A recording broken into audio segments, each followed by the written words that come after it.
पत्थर और चूना बहुत था, लेकिन अगर थोड़ी सी जगह पर दीवार की तरह उभर कर खड़ा हो जाता तो घर की दीवारें बन सकता था। पर बना नहीं। वह धरती पर फैल गया, सड़कों की तरह, और वह दोनों तमाम उम्र उन सड़कों पर चलते रहे। सड़कें एक दूसरे के पहलू से भी फटती हैं, एक दूसरे के शरीर को चीर कर भी गुजरती हैं, एक दूसरे से हाथ छुड़ाकर गुम भी हो जाती हैं और एक दूसरे के गले से लगकर एक दूसरे में लीन भी हो जाती थीं। वे एक दूसरे से मिलते रहे, पर सिर्फ तब जब कभी कभार उनके पैरों के नीचे बिछी हुई सड़कें एक दूसरे से आकर मिल जाती थीं। घड़ी पल के लिए शायद सड़कें भी चौंक कर रुक जाती थीं, और उनके पैर भी। और तब शायद दोनों को उस घर का ध्यान आ जाता था जो बना नहीं था। बन सकता था, फिर क्यों नहीं बना। वे दोनों हैरान से होकर पांवों के नीचे की जमीन को ऐसे देखते थे जैसे ये बात उस जमीन से पूछ रहे हैं। और फिर वे कितनी ही देर जमीन की ओर ऐसे देखने लगते मानो वे अपनी नजर से जमीन में उस घर की नींवें खोद लेंगे। और कई बार सचमुच वहां जादू का एक घर उभर कर खड़ा हो जाता और वे दोनों ऐसे सहज मन हो जाते मानो बरसों से उस घर में रह रहे हों। यह उनकी भरपूर जवानी के दिनों की बात नहीं, अब की बात है, ठंडी उम्र की बात। कि अनामिका एक सरकारी मीटिंग के लिए समीर के शहर गई। अनामिका को भी वक्त ने समीर जितना सरकारी ओहदा दिया है, और बराबर की हैसियत के लोग जब मीटिंग से उठे, सरकारी दफ्तर ने बाहर के शहरों से आने वालों के लिए वापसी टिकट तैयार रखे हुए थे। समीर ने आगे बढ़कर अनामिका का टिकट ले लिया और बाहर आकर अनामिका से अपनी गाड़ी में बैठने के लिए कहा। पूछा, सामान कहाँ है? होटल में। समीर ने ड्राइवर से पहले होटल और फिर वापस घर चलने के लिए कहा। अनामिका ने आपत्ति नहीं की, पर तर्क के तौर पर कहा, प्लेन में सिर्फ 2 घंटे बाकी हैं, होटल होकर मुश्किल से एयरपोर्ट पहुंचेंगी। प्लेन कल भी जाएगा, परसों भी, रोज जाता है। समीर ने सिर्फ इतना कहा, फिर रास्ते में कुछ नहीं कहा। होटल से सूटकेस लेकर गाड़ी में रख लिया तो एक बार अनामिका ने फिर कहा, वक्त थोड़ा है, प्लेन मिस हो जाएगा। समीर ने जवाब में कहा, घर पर मां इंतजार कर रही होंगी। अनामिका सोचती रही कि शायद समीर ने मां को इस मीटिंग का दिन बताया हुआ था, पर वह समझ नहीं सकी क्यों बताया था। अनामिका कभी कभी मन से ये क्यों पूछ लेती थी, पर जवाब का इंतजार नहीं करती थी। वह जानती थी मन के पास कोई जवाब नहीं था। वह चुप बैठी शीशे में से बाहर शहर की इमारतों को देखती रही। कुछ देर बाद इमारतों का सिलसिला टूट गया। शहर से दूर बाहर आबादी आ गई और पाम के बड़े बड़े पेड़ों की कतारें शुरू हो गई। समुद्र शायद पास ही था। अनामिका की सांस नमकीन से हो गए। उसे लगा पाम के पत्तों की तरह उसके हाथों में कंपन आ गया था। शायद समीर का घर भी अब पास था। पेड़ पत्तों में लिपटी हुई सी कॉटेज के पास पहुंचकर गाड़ी खड़ी हो गई। अनामिका भी उतरी, पर कॉटेज के भीतर जाते हुए एक पल के लिए बाहर केले के पेड़ के पास खड़ी हो गई। जी किया अपने कांपते हुए हाथों को यहां बाहर केले के कांपते हुए पत्तों के बीच में रख दे। वह समीर के साथ भीतर कॉटेज में जा सकती थी, पर हाथों की वहां जरूरत नहीं थी। इन हाथों से न वह अब समीर को कुछ दे सकती थी, न समीर से कुछ ले सकती थी। मां ने शायद गाड़ी की आवाज सुन ली थी, बाहर आ गई। उन्होंने हमेशा की तरह माथा चूमा और कहा, आओ बेटी। इस बार अनामिका बहुत दिनों बाद मां से मिली थी, पर मां ने उसके सिर पर हाथ फेरते हुए कहा, जैसे सिर पर बरसों का बोझ उतार दिया हो, और उसे भीतर ले जाकर बैठाते हुए उससे पूछा, क्या पियोगी बेटी? समीर भी अब तक भीतर आ गया था। मां से कहने लगा, पहले चाय बनवाओ, फिर खाना। अनामिका ने देखा ड्राइवर गाड़ी से सूटकेस अंदर ला रहा था। उसने समीर की ओर देखा और कहा, बहुत थोड़ा सा वक्त है, मुश्किल से एयरपोर्ट पहुंचूंगी। समीर ने उससे नहीं, ड्राइवर से कहा, कल सवेरे जाकर परसों का टिकट ले आना। और मां से कहा, तुम कहती थी कि मेरे कुछ दोस्तों को खाने पर बुलाना है, कल बुला लो। अनामिका ने समीर की जेब की ओर देखा जिसमें उसका वापसी का टिकट पड़ा हुआ था। कहा, पर यह टिकट बर्बाद हो जाएगा।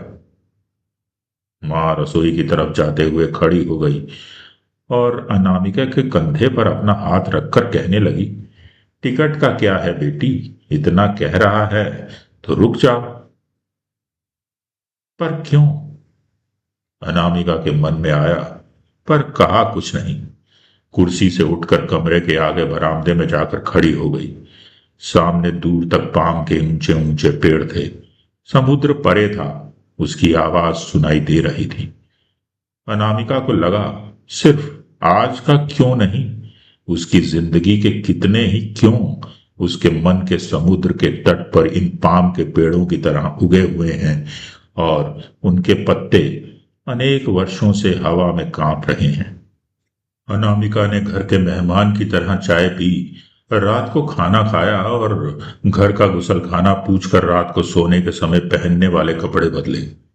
घर में एक लंबी बैठक थी, ड्राइंग डाइनिंग और दो और कमरे थे, एक समीर का, एक माँ का। माँ ने जिद करके अपना कमरा अनामिका को दे दिया और स्वयं बैठक में सो गई। अनामिका सोने वाले कमरे में चली गई, पर कितनी ही देर झिझकी हुई सी खड़ी रही, सोचती रही, मैं बैठक में एक दो रातें मुसाफिरों की तरह ही रह लेती, ठीक था। ये कमरा माँ का है, माँ को ही होना चाहिए था। सोने वाले कमरे के पलंग में और अलमारी में एक घरेलू सी बू बास होती है। अनामिका ने इसका एक घूंट सा भरा, पर फिर अपना सांस रोक लिया, मानो अपनी ही सांसों से डर रही हो। बराबर का कमरा समीर का था, कोई आवाज नहीं थी। घड़ी भर पहले समीर ने सिरदर्द की शिकायत की थी, नींद की गोली खाई थी, अब तक शायद सो गया था। पर बराबर वाले कमरों की भी अपनी बूबास होती है। अनामिका ने एक बार उसका भी घूंट पीना चाहा, पर सांस रुका रहा। फिर अनामिका का ध्यान अलमारी के पास नीचे फर्श पर पड़े हुए अपने सूटकेस की ओर गया और उसे हंसी सी आ गई। ये देखो मेरा सूटकेस, मुझे सारी रात मेरी मुसाफिरी की याद दिलाता रहेगा। और वह सूटकेस की ओर देखते हुए थकी हुई सी तकिए पर सिर रखकर लेट गई। न जाने कब नींद आ गई। सोकर जागी तो खासा दिन चढ़ा हुआ था। बैठक में रात को होने वाली दावत की हलचल थी। एक बार तो अनामिका की आंखें झपक कर रह गईं। बैठक में सामने समीर खड़ा था, चार खाने का नीले रंग का तहमद पहने हुए। अनामिका ने उसे कभी रात के सोने के समय के कपड़ों में नहीं देखा था, हमेशा दिन में ही देखा था। किसी सड़क पर, सड़क के किनारे, किसी कैफे में, होटल में या किसी सरकारी मीटिंग में। उसकी ये पहचान नई सी लगी, आंखों में अटक सी गई। अनामिका ने भी इस समय नाइट सूट पहना हुआ था, पर अनामिका ने बैठक में आने से पहले उस पर ध्यान नहीं दिया था। अब ध्यान आया तो अपने आप ही अजीब सा लगा, साधारण से असाधारण सा होता हुआ। बैठक में खड़ा हुआ समीर अनामिका को आते हुए देखकर कहने लगा, ये दो सोफे हैं, इन्हें लंबाई के रुख रख लेते हैं, बीच में जगह खुली हो जाएगी। अनामिका ने सोफों को पकड़वाया, छोटी मेजों को उठाकर कुर्सियों के बीच में रखा। फिर मां ने चौके से आवाज दी तो अनामिका ने चाय लाकर मेज पर रख दी। चाय पीकर समीर ने उससे कहा, चलो जिन लोगों को बुलाना है उनके घर जाकर कह आते हैं और लौटते हुए कुछ फल लेते आएंगे। दोनों ने पुराने परिचित दोस्तों के घर जाकर दस्तक दी, संदेशे दिए, रास्ते से चीजें खरीदी, फिर वापस आकर दोपहर का खाना खाया और फिर बैठक को फूलों से सजाने में लग गए। दोनों ने रास्ते में साधारण सी बातें की थी। फल कौन कौन से लेने हैं, पान लेने हैं या नहीं, ड्रिंक्स के साथ के लिए कबाब कितने ले लें, फलां का घर रास्ते में पड़ता है, उसे भी बुला लें। और ये बातें ये नहीं थीं जो 7 बरस बाद मिलने वाले लोग करते हैं। अनामिका को सवेरे दोस्तों के घर पर पहली दूसरी दस्तक देते समय ही सिर्फ थोड़ी सी परेशानी महसूस हुई थी। वे भले ही समीर के दोस्त थे, पर एक लंबे समय से अनामिका को जानते थे। दरवाजा खोलने पर बाहर उसे समीर के साथ देखते तो हैरान से कहे उठते, आप? पर वे जब अकेले गाड़ी में बैठते तो समीर हंस देता। देखा, कितना हैरान हो गया, उससे बोला भी नहीं जा रहा था। और फिर एक दो बार के बाद दोस्तों की हैरानी भी उनकी साधारण बातों में शामिल हो गई। समीर की तरह अनामिका भी सहज मन से हंसने लगी। शाम के समय समीर ने छाती में दर्द की शिकायत की। माँ ने कटोरे में ब्रांडी डाल दी और अनामिका से कहा, लो बेटी, ये ब्रांडी इसकी छाती पर मल दो। इस समय तक शायद इतना कुछ सहज हो चुका था। अनामिका ने समीर की कमीज के ऊपर वाले बटन खोले और हाथ से उसकी छाती पर ब्रांडी मलने लगी। बाहर पाम के पेड़ों के पत्ते और केलों के पत्ते शायद अभी भी कांप रहे थे, पर अनामिका के हाथ में कंपन नहीं था। एक दोस्त समय से पहले आ गया था। अनामिका ने ब्रांडी में भीगे हुए हाथों से उसका स्वागत करते हुए नमस्कार भी किया और फिर कटोरी में हाथ डोबकर बाकी रहती ब्रांडी को उसकी गर्दन पर मल दिया, कंधों तक। धीरे धीरे कमरा मेहमानों से भर गया। अनामिका फ्रिज से बर्फ निकालती रही और सादा पानी भर भर फ्रिज में रखती रही। बीच बीच में रसोई की तरफ जाती, ठंडे कबाब फिर से गर्म करके ले आती। सिर्फ एक बार जब समीर ने अनामिका के कान के पास आकर कहा, 3-4 तो वे लोग भी आ गए हैं जिन्हें बुलाया नहीं था। जरूर किसी दोस्त ने उनसे भी कहा होगा, तुम्हें देखने के लिए आ गए हैं।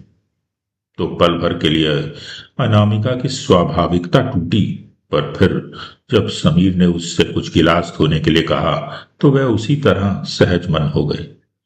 महफिल गर्म हुई, ठंडी हुई, और जब लगभग आधी रात के समय सब चले गए, अनामिका को सोने वाले कमरे में जाकर अपने सूटकेस में से रात के कपड़े निकालकर पहनते हुए लगा कि सड़कों पर बना हुआ जादू का घर अब कहीं भी नहीं था।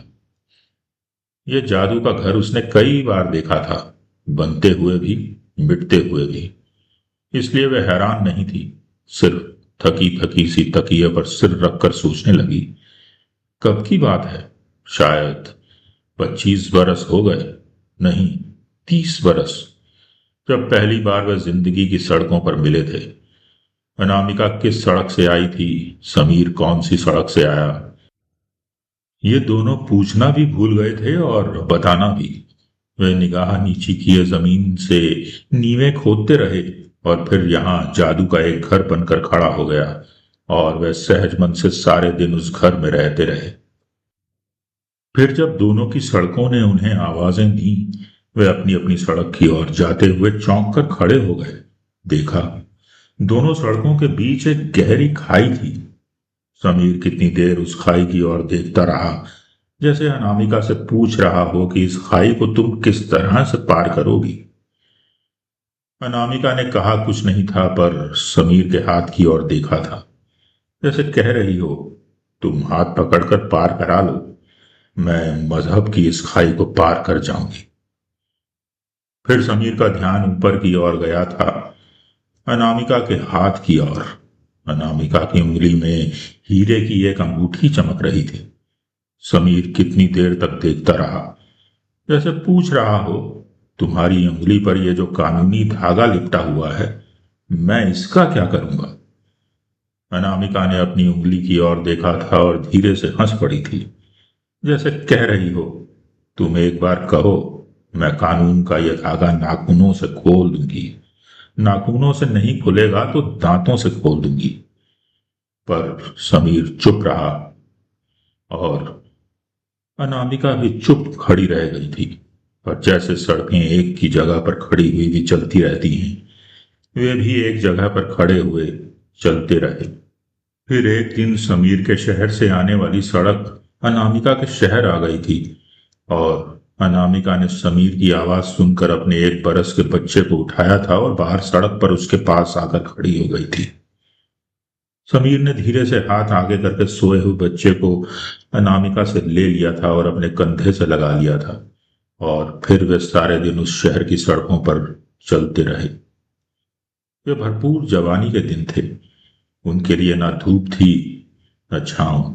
और फिर जब चाय पीने के लिए वे एक कैफे में गए तो बैरे ने एक मर्द, एक औरत और एक बच्चे को देखकर एक अलग कोने की कुर्सियां पोंछ दी थी और कैफे के उस अलग कोने में एक जादू का घर बनकर खड़ा हो गया था।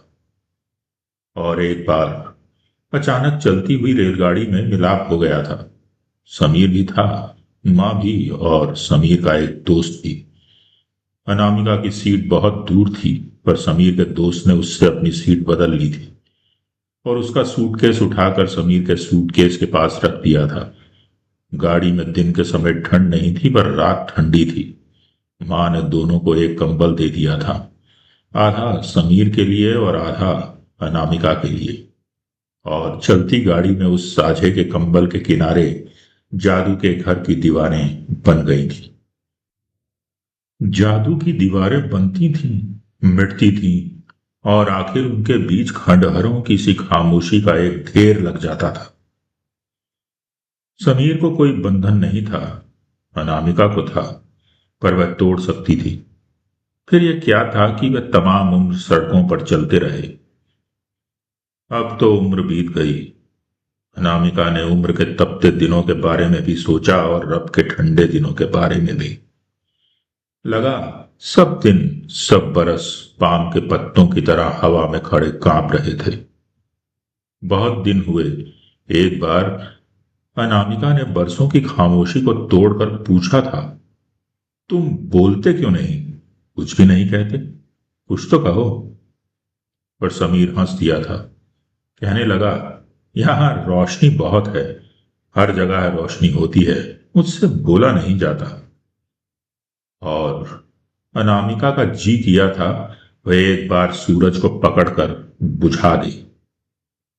सड़कों पर सिर्फ दिन चढ़ते हैं, रातों तो घरों में होती हैं, पर घर कोई था नहीं, इसलिए रात भी कहीं नहीं थी। उनके पास सिर्फ सड़कें थीं और सूरज था। और समीर सूरज की रोशनी में बोलता नहीं था। एक बार बोला था। वह चुप सा बैठा हुआ था जब अनामिका ने पूछा था, क्या सोच रहे हो? तो वह बोला, सोच रहा हूं लड़कियों से फ्लर्ट करूं और तुम्हें दुखी करूं। पर इस तरह अनामिका दुखी नहीं, सुखी हो जाती। इसलिए अनामिका भी हंसने लगी थी, समीर भी। और फिर एक लंबी खामोशी। कई बार अनामिका के जी में आता था हाथ आगे बढ़ाकर समीर को उसकी खामोशी में से बाहर ले आए, वहां तक जहां तक दिल का दर्द है। पर वह अपने हाथों को सिर्फ देखती रहती थी। उसने हाथों से कभी कुछ कहा नहीं था। एक बार समीर ने कहा था, चलो चीन चलें। चीन जाएंगे, पर आएंगे नहीं। पर चीन ही क्यों? यह क्यों भी शायद पाम के पेड़ के समान था, जिसके पत्ते फिर हवा में कांपने लगे। इस समय अनामिका ने तकिए पर सिर रखा हुआ था, पर नींद नहीं आ रही थी। समीर बराबर के कमरे में सोया हुआ था, शायद नींद की गोली खाकर। अनामिका को ना अपने जागने पर गुस्सा आया, न समीर की नींद पर। वह सिर्फ ये सोच रही थी कि वे सड़कों पर चलते हुए जब कभी मिल जाते हैं तो यहां घड़ी पहर के लिए एक जादू का घर क्यों बनकर खड़ा हो जाता है। अनामिका को हंसी सी आ गई। तपती हुई जवानी के समय तो ऐसा होता था, ठीक है, लेकिन अब क्यों होता है? आज क्यों हुआ? ये न जाने क्या था जो उम्र की पकड़ में नहीं आ रहा था। बाकी रात न जाने कब बीत गई। अब दरवाजे पर धीरे से खटका करता हुआ ड्राइवर कह रहा था कि एयरपोर्ट जाने का समय हो गया है। अनामिका ने साड़ी पहनी, सूटकेस उठाया। समीर भी जाकर अपने कमरे से आ गया और वह दोनों दरवाजे की ओर बढ़े जो बाहर सड़क की ओर खुलता था। ड्राइवर ने अनामिका के हाथ से सूटकेस ले लिया था। अनामिका को अपने हाथ और खाली खाली से लगे। वह दहलीज के पास अटक सी गई, फिर जल्दी से अंदर गई और बैठक में सोई हुई मां को खाली हाथों से प्रणाम करके बाहर आ गई। फिर एयरपोर्ट वाली सड़क शुरू हो गई, खत्म होने को भी आ गई, पर समीर भी चुप था, अनामिका भी। अचानक समीर ने कहा, तुम कुछ कहने जा रही थी? नहीं। और फिर चुप हो गया। फिर अनामिका को लगा शायद समीर को भी कि बहुत कुछ कहने को था, बहुत कुछ सुनने को, पर अब बहुत देर हो गई थी और अब सब शब्द जमीन में गड़ गए थे, पाम के पेड़ बन गए थे और मन के समुद्र के पास लगे हुए उन पेड़ों के पत्ते शायद तब तक कांपते रहेंगे जब तक हवा चलती रहेगी। एयरपोर्ट आ गया था और पांव के नीचे समीर के शहर की सड़क टूट गई।